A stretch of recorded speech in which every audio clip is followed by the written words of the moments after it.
नमस्कार। आज के इस खास एक्सप्लेनर में आपका बहुत बहुत स्वागत है। आज हम एक ऐसे शानदार मौके के बारे में बात करने वाले हैं जिसका इंतजार सरकारी नौकरी या पब्लिक सेक्टर में करियर बनाने का सपना देखने वाले बहुत से लोग करते हैं। भारत की जानी मानी महारत्न कंपनी एनटीपीसी लिमिटेड ने एनवायरमेंट मैनेजमेंट यानी पर्यावरण प्रबंधन में एग्जीक्यूटिव कैडर के लिए एक जबरदस्त भर्ती निकाली है। तो चलिए बिना देर किए सीधा इसमें गोता लगाते हैं और इस नोटिफिकेशन की हर एक बारीक से बारीक डिटेल को समझते हैं। और शुरुआत ही हम सबसे बड़ी और हैरान करने वाली खबर से करेंगे।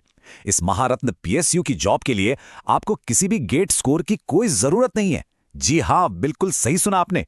अमूमन ऐसी हाई लेवल एग्जीक्यूटिव पोस्ट्स के लिए गेट परीक्षा देना एकदम अनिवार्य होता है, लेकिन यहां इसे पूरी तरह से हटा दिया गया है।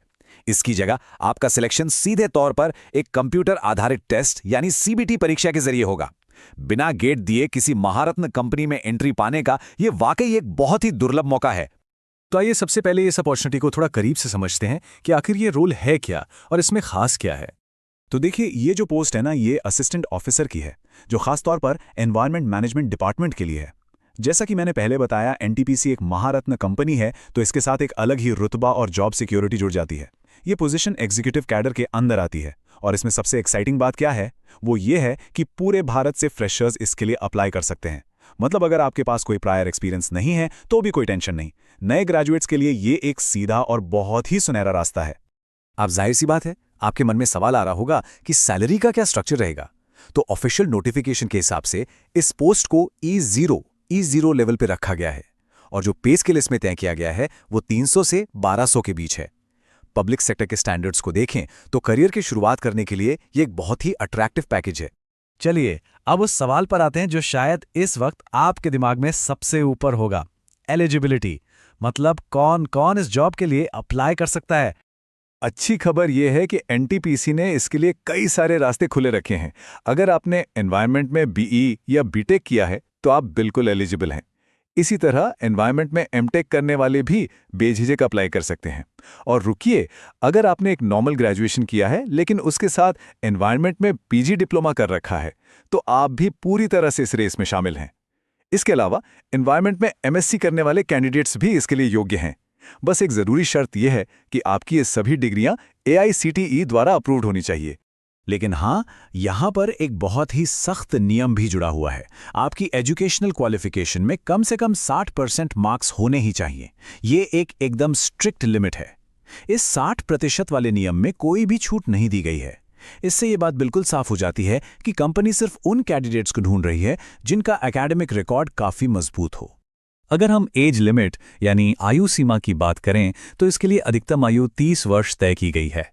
लेकिन परेशान मत होइए, अगर आप रिजर्व्ड कैटेगरीज से आते हैं तो सरकारी नियमों के हिसाब से आपको स्टैंडर्ड छूट मिलेगी। जैसे एससी और एसटी वर्ग के कैंडिडेट्स को इस एज लिमिट में 5 साल की छूट दी जाएगी। वहीं ओबीसी वर्ग के कैंडिडेट्स के लिए ये छूट 3 साल की रखी गई है। इसके अलावा कुछ बेसिक लेकिन बहुत जरूरी शर्तें भी हैं। पहली तो ये कि इस पद के लिए सिर्फ और सिर्फ भारतीय नागरिक ही अप्लाई कर सकते हैं। और दूसरी बात, आपकी ज्वाइनिंग से पहले एक मेडिकल फिटनेस टेस्ट होगा जो कि मैंडेटरी है। वैसे ये किसी भी पीएसयू की भर्ती में एक नॉर्मल सी बात है, बस ये चेक करने के लिए कि आप काम करने के लिए पूरी तरह से फिट हैं या नहीं। आप जरा वैकेंसीज के नंबर्स पर एक नजर डाल लेते हैं कि आखिर सीट्स हैं कितनी और उनका बंटवारा कैसे हुआ है। तो कुल मिलाकर यहाँ 20 वैकेंसीज हैं और सरकारी गाइडलाइंस के हिसाब से इन्हें इस तरह से बांटा गया है। अनरिजर्व्ड या जनरल कैटेगरी के लिए 8 सीट्स हैं, ओबीसी के लिए 5 सीट्स रिजर्व रखी गई हैं। इसके बाद एससी कैटेगरी के लिए 3 और एसटी कैटेगरी के लिए 2 सीट्स हैं। साथ ही ईडब्ल्यूएस यानी आर्थिक रूप से कमजोर वर्ग के लिए भी 2 सीट्स तय की गई हैं।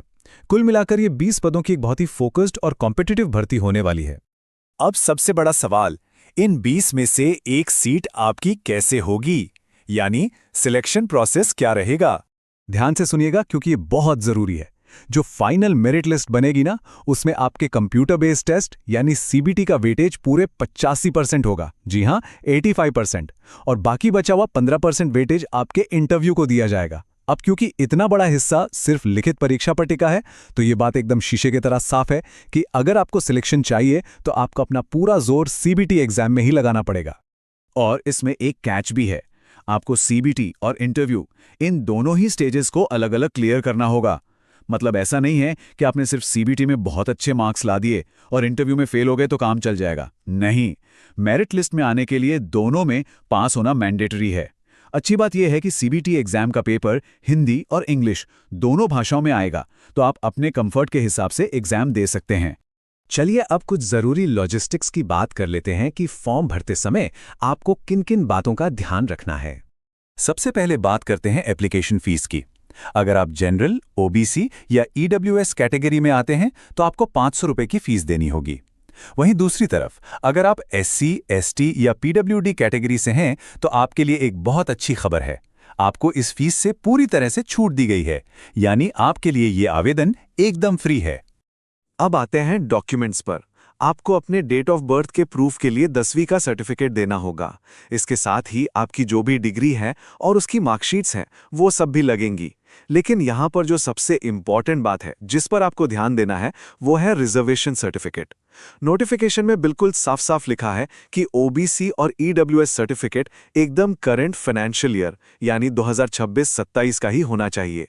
इसका सीधा सा मतलब यह है कि आपका सर्टिफिकेट 1 अप्रैल के बाद का बना होना अनिवार्य है। अगर आपके पास कोई पुराना सर्टिफिकेट है तो वो यहां बिल्कुल भी नहीं चलेगा।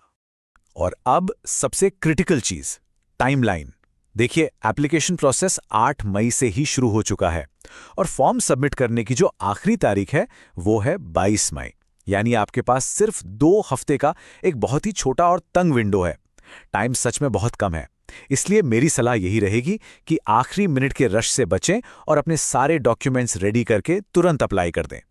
तो इस पूरी अपॉर्चुनिटी, क्वालिफिकेशंस और सिलेक्शन प्रोसेस को बारीकी से समझने के बाद सवाल अब आप पर आकर रुकता है, क्या पब्लिक सेक्टर में एक बेहतरीन करियर शुरू करने के लिए ये आपका अगला कदम हो सकता है? जो भी लोग इन क्राइटेरियाज को मीट कर रहे हैं उनके लिए ये सोचने और 22 मई की डेडलाइन से पहले एक्शन लेने का बिल्कुल सही समय है। उम्मीद है ये जानकारी आपके काम आएगी। आज के इस एक्सप्लेनर में बस इतना।